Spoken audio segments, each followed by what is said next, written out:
पाहत आहोत विश्वविनायक न्यूज, ग्रामीण जनतेचा बुलंद आवाज। राज्यात वाढत चाललेली वाहतूक कोंडी आणि शहरी प्रदूषण या गंभीर समस्यांवर नियंत्रण मिळवण्यासाठी राज्य शासनाने महत्त्वाचा निर्णय घेतलाय।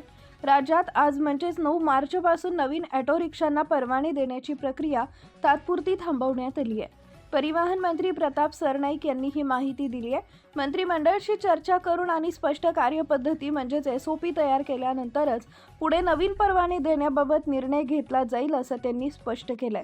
त्यामुळे सध्या राज्यभरात नवीन ऑटो रिक्षा परवाने मिळणार नसल्याचं स्पष्ट झालंय। परिवहन मंत्री प्रताप सरनाईक यांनी सांगितलंय की राज्यातील अनेक मोठ्या शहरांमध्ये ऑटो रिक्षांची संख्या मोठ्या प्रमाणात वाढत चालली आहे। त्यामुळे वाहतुकीवर मोठा ताण निर्माण होत असून ट्रॅफिक जामची समस्या दिवसेंदिवस गंभीर होत चालली आहे। विशेषतः मुंबई आणि उपनगरांमध्ये रिक्षांची संख्या प्रचंड वाढल्यानं वाहतूक व्यवस्थापन अधिक कठीण झालंय।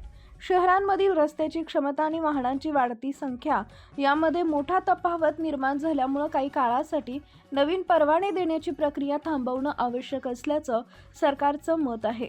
या निर्णयाबाबत केंद्र सरकारशी पत्रव्यवहार करण्यात आला होता। त्यानंतर वाहतूक आणि महामार्ग मंत्रालयानं राज्य सरकारला स्थानिक परिस्थितीनुसार निर्णय घेण्याचा सल्ला दिलाय। राज्यातील 5 लाखांपेक्षा जास्त लोकसंख्या असलेल्या शहरांमध्ये ऑटो रिक्षा परवान्यांबाबत निर्णय घेण्याचा अधिकार राज्य सरकारकडे असल्याचंही त्यांनी स्पष्ट केलंय। त्यामुळे शहरांमधील स्थानिक परिस्थिती, वाहतुकीच्या गरजा आणि नागरिकांची सोय लक्षात घेऊन नवीन धोरण तयार करण्यात येणार आहे। लवकरच स्पष्ट मार्गदर्शक तत्त्वे म्हणजेच SOP निश्चित करण्यात येईल। मंत्रिमंडळात चर्चा झाल्यानंतर आणि नवीन धोरण अंतिम झाल्यानंतरच राज्यात पुन्हा ऑटो रिक्षा परवाने देण्याची प्रक्रिया सुरू केली जाईल असंही परिवहन मंत्री प्रताप सरनाईक यांनी सांगितलंय। अशाच ताज्या बातम्या पाहण्यासाठी विश्वविनायक न्यूजला लाईक करा, सबस्क्राईब करा आणि बेल आयकॉन प्रेस करा।